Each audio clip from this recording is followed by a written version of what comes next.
Welcome to Frequently Speaking, where we break down words that we speak outwardly and how their vibrations create what we frequently see.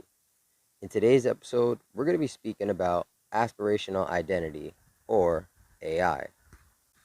How can we remain motivated when we feel we aren't utilizing our maximum potential today towards what really matters most? This is a common question in that we constantly can become exhausted by the end of the day, yet we have to push harder and harder into the next day. And this starts to beg the question as to, if you hold yourself in high regard, you desire the ideal outcome to achieve fulfillment for yourself. But what makes up your ideal? What truly aspires you? Is it treating betterment as a priority? Seeking sound, specific education for healthier nutritional relationships? Or maybe it's just to be able to walk up some stairs without feeling so out of breath. In identifying what we aspire towards, we come up with a value structure for ourselves based on those uplifting and good feeling experiences. In an ideal world, your happiness is the prize. And in seeking a state of wellness, consistent habits that provide happiness are key. Our AI becomes unlocked with the pace of our consistency key when we identify these targeted values. If you value your health as your wealth, investing in a healthier state of self is the first step. Develop mental clarity and an alternate perception on how to utilize time towards experiencing a state of wellness rather than allow time to use your well being to try and be well. When we look at our identity, we can think of it in two different concepts. You have your ego identity, and then you have your natural identity. Now, in these same perspectives, we can look at ourselves as either being in conflict, being in battle with one or another, but really the standing is we all want balance. We want to find the smartest, most efficient, most fun, and most creative way to have those two experiences exist. These two identities are built up through our life. Now, we can think about inspiring ourselves and what really inspires you to do something, what puts you in the spirit while you're in that identity. Who do you actually become?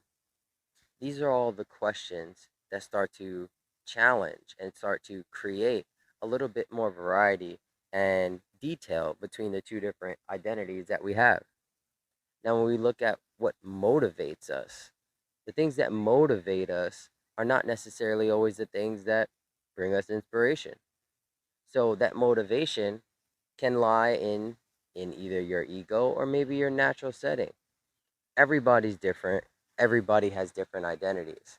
But in trying to find a balance and trying to find a value for yourself to come into an aspired state of wellness and usher in happiness and tap into that true abundance, how do we get these identities to coincide and coexist?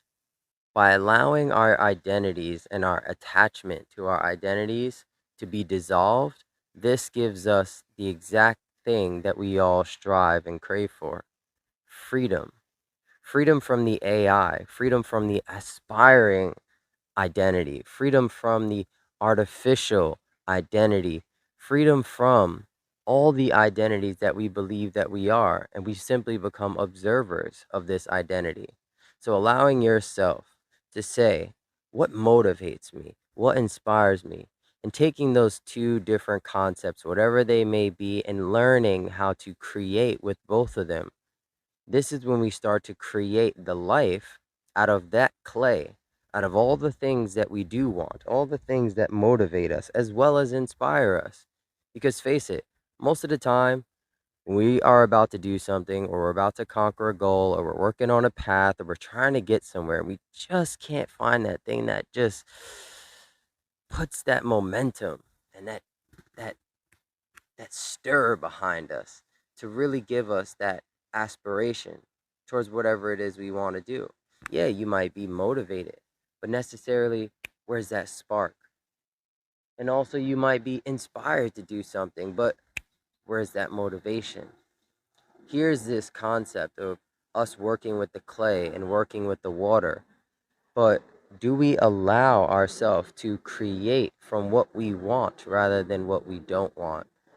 This is when we take the shift from creating from artificial intelligence, something that was just there, and we learn and we explore and we discover the creativeness of who we are when we start to create from all the things that we do want. We mix that inspiration, we mix that motivation, and we learn how to dance and play with those things and create with that clay and that water all together.